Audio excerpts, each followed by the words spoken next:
os ímpios, os malignos, aquelas nações que ressuscitaram, todos eles que ressuscitaram depois do milênio. Satanás seduziu ele. Aqui Satanás não está mais usando o anticristo, porque o anticristo já está no lago de fogo com a besta, com o falso profeta, tá entendendo? Tá lá. Então Satanás vai ser solto e vai enganar quem? Os que ressuscitaram depois do milênio. Depois do milênio. Para ir contra o arraial dos santos. Que santo? Os santos que está com Machia, irmão.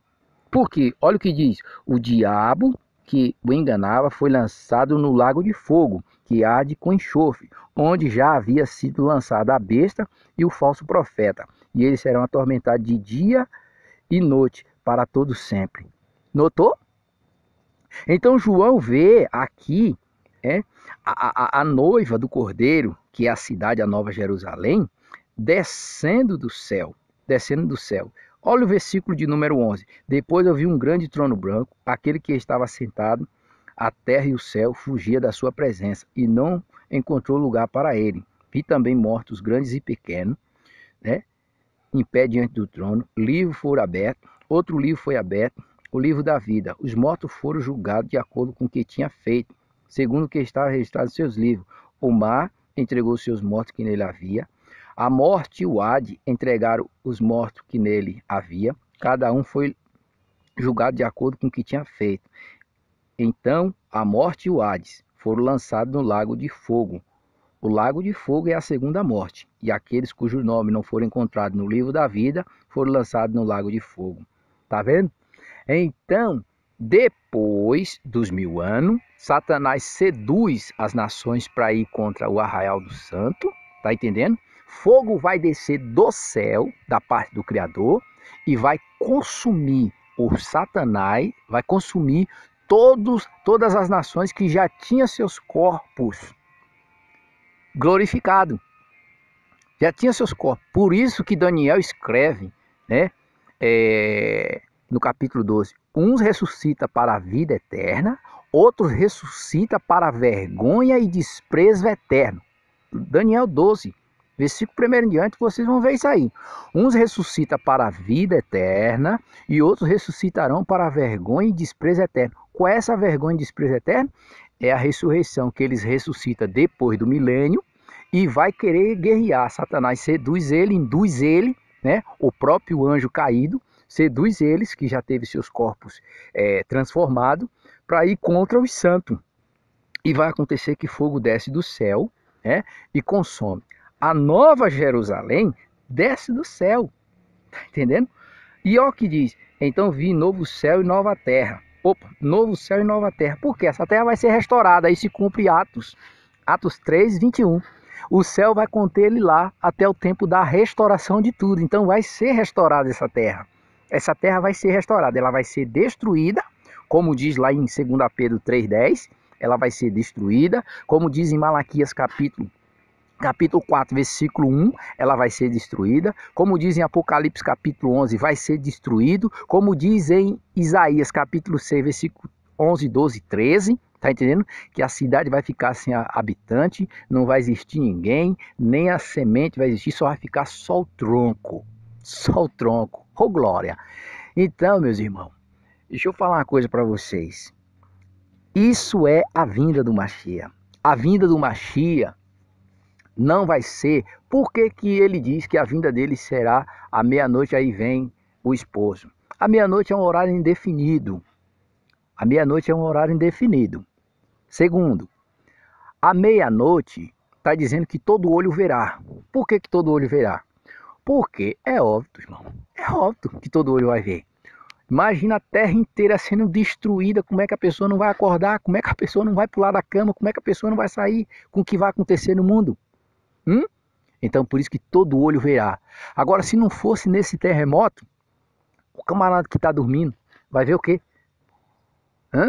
Se fosse assim, eminente, não abrir e fechar de olho assim, do jeito que alguns pensam, pá, não, isso vai acontecer? Vai, porque lá em Mateus capítulo 24, lá diz que um será tomado e o outro será deixado, e as pessoas não entendem isso.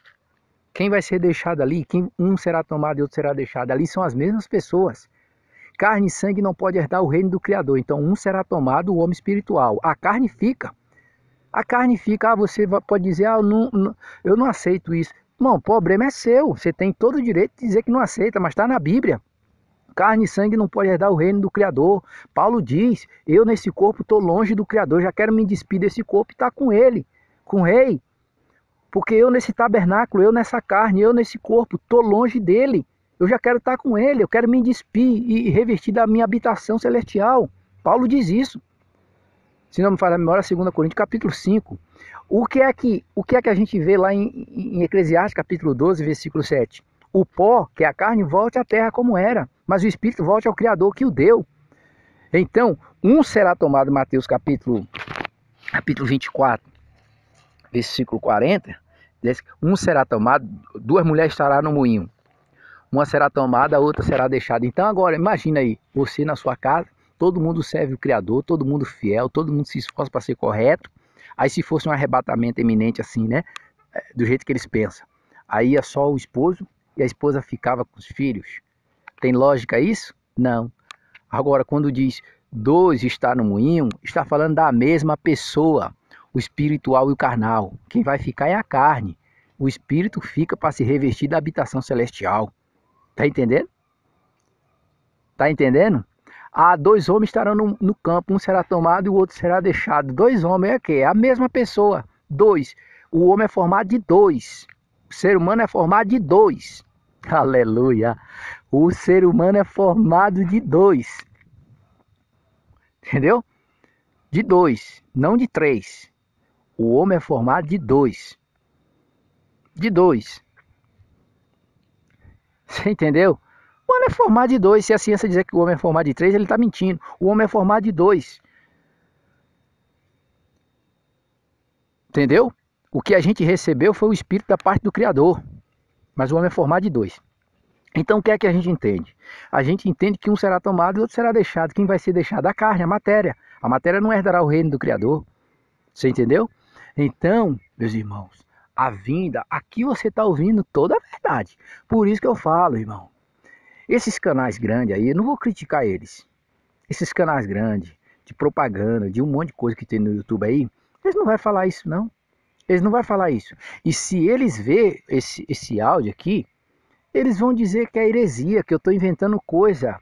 Mas se no tempo de Noé, comia, bebia, casava, dava-se em casamento, até que Noé entrou na arca. Aí está o segredo, até que Noé entrou na arca, veio o dilúvio e destruiu a todo. Por quê? Porque Noé agora, o Criador tranca por fora, não tem como mais falar para o povo.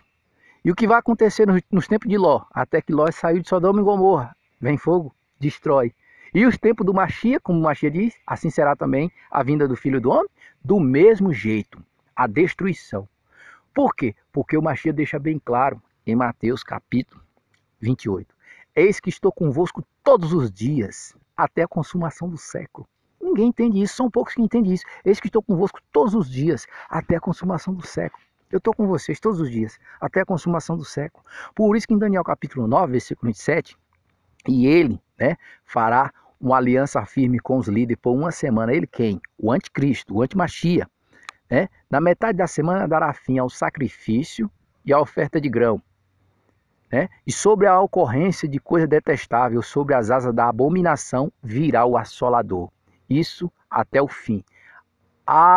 Assolador, que vai assolar, que vai destruir, tá entendendo? E é isso que vai acontecer. É isso que vai acontecer. Então, muitas pessoas às vezes me têm como louco, mas eu quero dizer uma coisa para vocês. Os canais grandes não vão falar isso.